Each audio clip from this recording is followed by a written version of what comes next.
کیا سوال پوچھا انہوں نے، ہم بستری کا شرعی طریقہ۔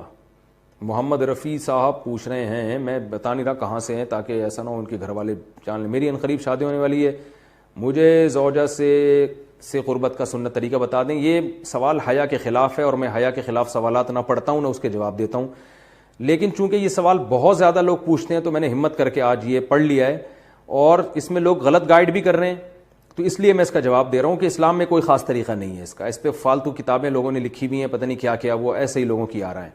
تو یہ چیز نیچرل ہے۔ جیسے کوئی پوچھے کھانا کھانے کا طریقہ کیا ہے، تو بھائی منہ میں نوالا ڈال کے چباؤ، نگل لو، خود بخود فطرت سکھاتی ہے انسان کو، تو ایسی زوجہ کے قریب فطرت خود سکھا دیتی ہے۔ ہاں، شریعت نے جس طریقے کو حرام قرار دیا ہے وہ سب کو معلوم ہے کہ جو ہے وہ اللہ تعالیٰ نے جو بدکار لوگ جس طرح سے کرتے ہیں، جو لڑکوں سے بدفعلی کرنے والے لوگ ہیں، وہ طریقہ حرام ہے۔ تو باقی اللہ تعالیٰ نے میاں بیوی کا معاملہ رکھا ہے، ایک دوسرے کا لباس ہے، تو کمرے کی باتیں ہیں وہ جیسے چاہیں مناسب سمجھیں، وہ ان کا اپنا ذاتی عمل ہے، اس کا کوئی خاص طریقہ نہیں ہے، اور یہ نیچر انسان کو خود سکھاتی ہے۔ نہ یہ طریقے نہ کسی سے سیکھنے کی ضرورت ہے۔ بعض لوگ تو حد درجے کی بے شرمی کرتے ہیں، وہ شادی سے پہلے جو ہے وہ فحش فلمیں دیکھتے ہیں تاکہ ہمیں طریقہ آ جائے۔ یہ انتہائی درجے کی بےہودگی ہے، انتہائی درجے کی ایک لعنتی عمل ہے یہ۔ تو یہ کوئی خاص طریقہ نہیں ہے۔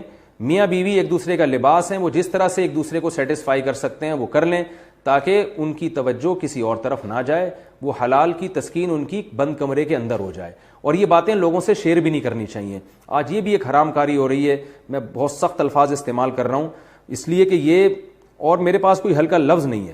وہ کیا ہوتا ہے کہ مرد اپنی زوجہ سے ہم بستری کر کے اس کے راز دوستوں کے سامنے فاش کر رہا ہوتا ہے، میں نے ایسے کیا، میں نے ایسے کیا۔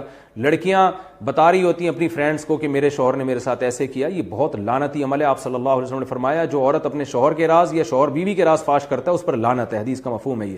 تو یہ بند کمرے کی میاں بیوی کی باتیں، جس طرح سے وہ ایک دوسرے کو سیٹسفائی کر سکتے ہیں وہ کریں، ایک دوسرے کے لیے وہ حلال ہیں، اور بس وہ طریقہ جو لڑکوں سے بدفعلی والا طریقہ ہے وہ طریقہ اسلام میں حرام ہے۔